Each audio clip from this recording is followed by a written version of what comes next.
Hello, my friends. It's Tuesday, May 28th, and this is the Daily Brief.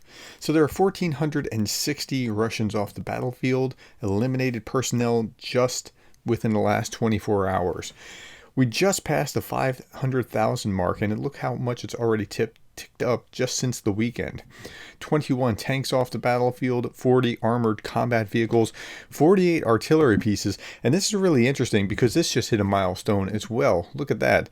13,000 Russian artillery systems have been destroyed since the beginning of Russia's full-scale invasion, but even more impressive, 1,018 since the beginning of May. Like that's pretty amazing how much this has been hit. And then you have 46 vehicles and fuel tanks. Okay, let's look at Andrew Perpetua. It's about 2-1, maybe a little bit more than 2-1 Russian to Ukrainian losses over the last 24 hours from what he could detect. The fighting has been pretty hot. I'm just going to show you a couple of examples of how hot the fighting is.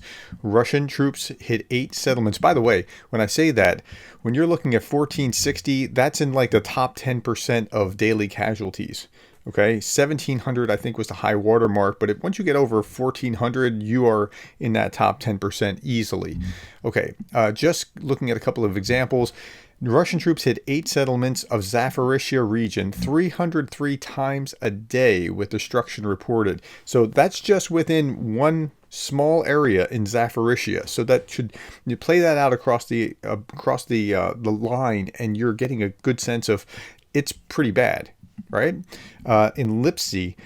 This is north of Kharkiv, between Kharkiv and Russia. The enemy is relentlessly bombing the villages with KABs. Of course, the Ukrainians are striking back. Ukrainian aviation missile forces attacked 24 enemy concentration sites over the course of the day. Ukraine struck the airbase in occupied Luhansk with U.S. supplies ATACMS missiles. Okay, that's good. And here's some more. ATACMS visited the Russian airport in Luhansk for a barbecue. The pilots can be grateful to the Ukrainians if their fighter jets are destroyed on the ground, because if they're shot down, they'll lose their lives. Another one, loud explosions. This is the same picture, same airbase. Explosions occupied Luhansk as Ukraine reduces the number of Russians in the country. Okay, now I saw this and I thought this was an interesting point to talk about.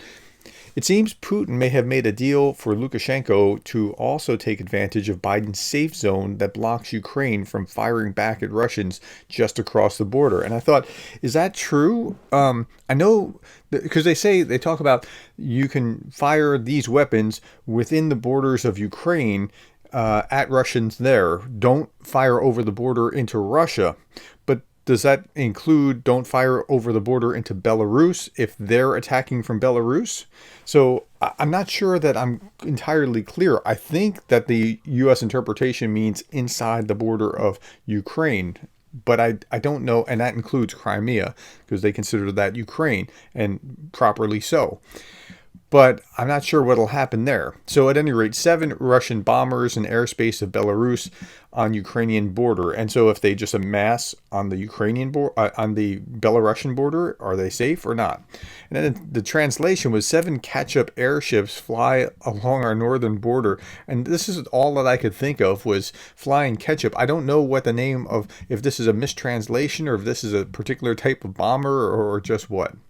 Okay, again, here's the border of Belarus. There's quite a border with Belarus. So is that a loophole that the Russians might be able to exploit? Okay, Zelensky, meanwhile, is urging allies to allow Ukraine to use Western long-range weapons inside Russia, and he's been doing that for some time. And a number have signed on to this, and I think that's correct. They ought to be signing on to this because you have to be able to defend yourself. He said this: "We need to work together and put pressure not only on Russia, but also on our partners to give us the opportunity to defend ourselves against Russia." He said, even those partners who are afraid to give this or that advice should understand that air defense is defense, not attack. That's right. I mean, if you're stopping the enemies hitting their concentrations or stopping them from hitting you from inside their border, that's not the same thing as, going in very deep into their territory to hit them there to make, right? It's just a different thing. Okay. This is the defense minister from the Dutch defense minister, and she supports allowing Ukraine. She's adding her voice to the list of those that are allowing Ukraine to strike into Russian territory with Western weapons. She said, quote, "It's quite obvious that Ukrainians should strike inside Russia as well. So from my point of view, this should not be a subject of discussion, and I hope that other states that have different positions will change it." She also said that Ukraine is now fighting with one hand tied behind its back, and I think that's fair. The gloves need to come off, and they need to be able to be as free as possible in order to hit back. EU High Representative Joseph Borrell stated that providing Ukraine with the ability to strike inside Russia is acceptable under international law because of Moscow's attacks on Ukraine are originating inside Russian territory. How are we not seeing this? But we're self-deterring because the Biden administration is overly cautious, and Jake Sullivan is the focal point of that overcaution, although I think this is Biden's knee-jerk reaction to things as well. And that's not a political partisan thing. That is just an observation over time.